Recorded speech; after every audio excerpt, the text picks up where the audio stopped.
जम्मू कश्मीर के पहलगाम में हुए उग्रवादी हमले के बाद भारत ने जिस सख्ती के साथ जवाब दिया है, उससे पाकिस्तान की बौखलाहट साफ नजर आ रही है।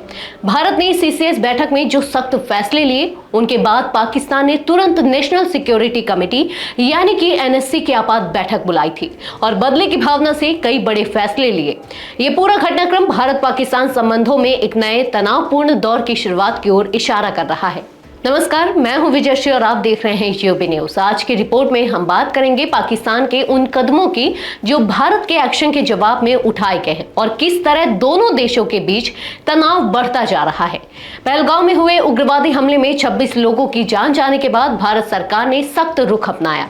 प्रधानमंत्री नरेंद्र मोदी की अध्यक्षता में हुई कैबिनेट कमेटी ऑन सिक्योरिटी यानी कि सीसीएस की बैठक में 5 बड़े फैसले लिए गए थे। भारत ने अटारी बॉर्डर को बंद करने, पाकिस्तानी नागरिकों को देश छोड़ने के लिए कहने, सिंधु जल संधि को रोकने, पाकिस्तान से हर तरह के व्यापार पर रोक और पाकिस्तानी प्रतिनिधि मंडल को भारत से बाहर करने जैसे कदम उठाए थे। भारत के इन फैसलों से पाकिस्तान बुरी तरह बौखला गया। इसके तुरंत बाद गुरुवार को पाकिस्तान के प्रधानमंत्री शहबाज शरीफ की अध्यक्षता में इस्लामाबाद में राष्ट्रीय सुरक्षा समिति की बैठक हुई। इस बैठक में पाकिस्तान के तीनों सेनाध्यक्ष, प्रमुख मंत्री और सेना के बड़े अधिकारी मौजूद थे।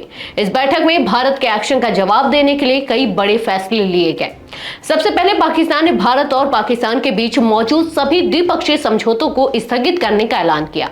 इनमें 1972 का शिमला समझौता भी शामिल है।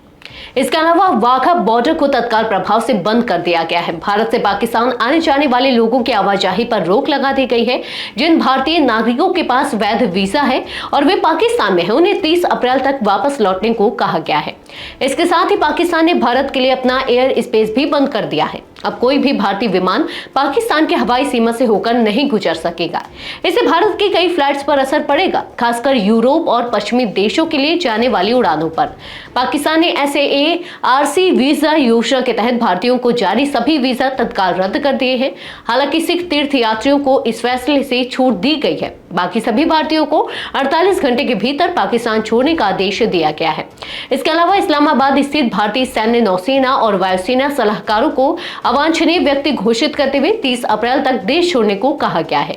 एक और अहम फैसला ये लिया गया है कि पाकिस्तान स्थित भारतीय उच्चायोग में स्टाफ की संख्या को घटाकर केवल 30 तक सीमित कर दिया जाएगा। इसके साथ ही पाकिस्तान ने भारत के साथ हर तरह का व्यापार, चाहे वो किसी तीसरे देश के जरिए क्यों ना हो, तत्काल प्रभाव से बंद करने का निर्णय लिया है। पाकिस्तान सरकार ने भारत को चेतावनी देते हुए कहा है कि अगर भारत सिंधु जल संधि को रोकता है तो इसे सीधे सीधे युद्ध की कार्यवाही माना जाएगा। पाकिस्तान ने आरोप लगाया कि भारत का यह कदम अंतर्राष्ट्रीय नियमों और संयुक्त राष्ट्र के प्रस्तावों का उल्लंघन है। भारत के कड़े कदमों और पाकिस्तान के जवाबी फैसलों से साफ है कि दोनों देशों के बीच हालात बेहद गंभीर हो गए हैं।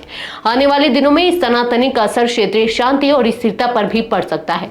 दुनिया की नजर अब दोनों देशों की अगली रणनीति पर टिकी है। आज के लिए बस इतना ही। यूबी न्यूज आपके लिए लाता रहेगा देश विदेश से जुड़ी ऐसी ही तमाम खबरें। तब तक के लिए धन्यवाद।